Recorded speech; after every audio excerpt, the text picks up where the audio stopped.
Pemirsa, bayangkan dunia sedang terbakar. Ribuan orang kehilangan pekerjaan.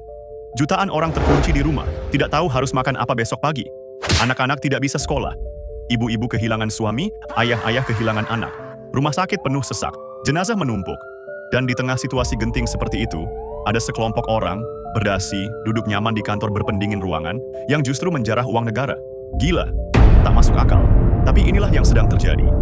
Baru-baru ini, publik dikejutkan oleh penangkapan sejumlah pejabat tinggi di tubuh perusahaan milik negara, Pertamina. Bukan kasus sepele. Mereka ditangkap karena dugaan korupsi bernilai triliunan. Dan lebih dari sekadar angka, yang membuat ini benar-benar menjijikkan adalah waktu mereka melakukannya.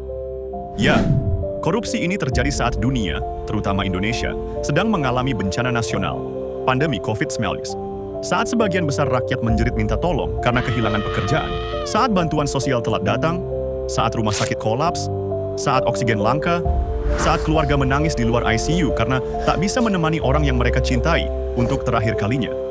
Saat itulah para petinggi ini justru menari-nari di atas penderitaan rakyat. Mereka tidak hanya mencuri uang, mereka mencuri harapan. Mereka merampas masa depan. Mereka menusuk dari belakang ketika rakyat sedang tertunduk tak berdaya. Dan ini bukan asumsi kosong. Penyelidikan Jaksa Agung Republik Indonesia menemukan bahwa praktik korupsi yang dilakukan oleh sejumlah oknum di tubuh Pertamina ini berlangsung sejak masa pandemi. Artinya, mereka melakukannya saat status bencana nasional telah ditetapkan melalui keputusan Presiden nomor 12 tahun 2020. Dan ini penting, pemirsa.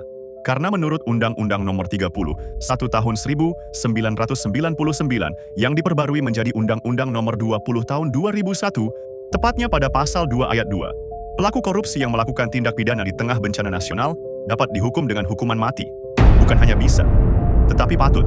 Karena undang-undang itu tidak dibuat sekadar untuk dibaca, tapi untuk ditegakkan. Untuk memastikan bahwa keadilan tidak hanya jadi pajangan, tetapi jadi pedang yang tajam. Kini, publik bertanya, apakah mereka yang selama ini duduk nyaman di kursi kekuasaan, tapi rakus menggerogoti uang rakyat, akan benar-benar menerima balasannya? Dan untuk menjawab itu, mari kita lihat lebih dalam bagaimana praktik ini terjadi. Pertamina, sebagai perusahaan milik negara, seharusnya menjadi tulang punggung energi nasional. Tapi justru menjadi sarang bagi mafia yang memanfaatkan jabatan demi keuntungan pribadi.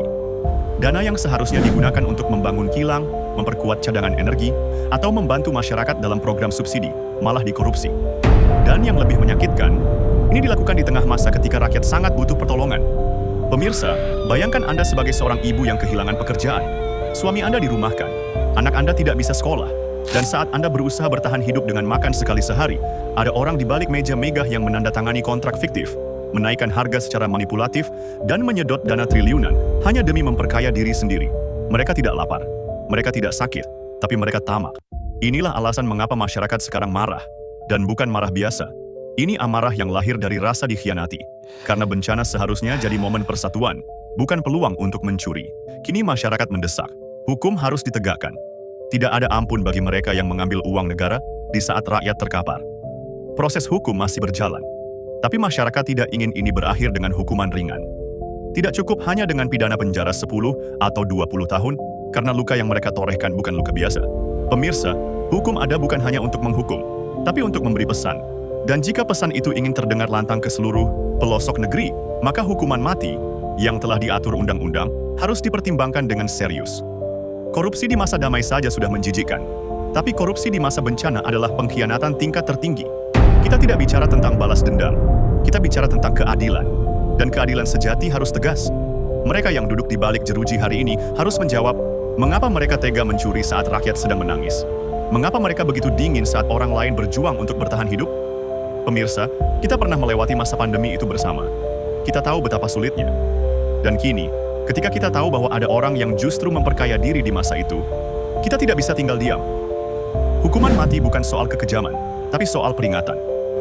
Bahwa siapapun yang berani mengkhianati rakyat di tengah bencana, pantas mendapatkan hukuman tertinggi. Mari kita kawal kasus ini. Mari kita pastikan pengadilan berjalan transparan.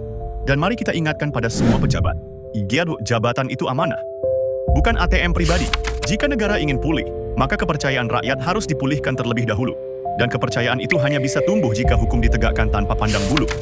Ingat, pemirsa, bencana akan datang dan pergi, tapi luka karena pengkhianatan, itu membekas seumur hidup. Terima kasih telah menyimak. Jangan lupa untuk like, share, dan subscribe untuk informasi menarik lainnya.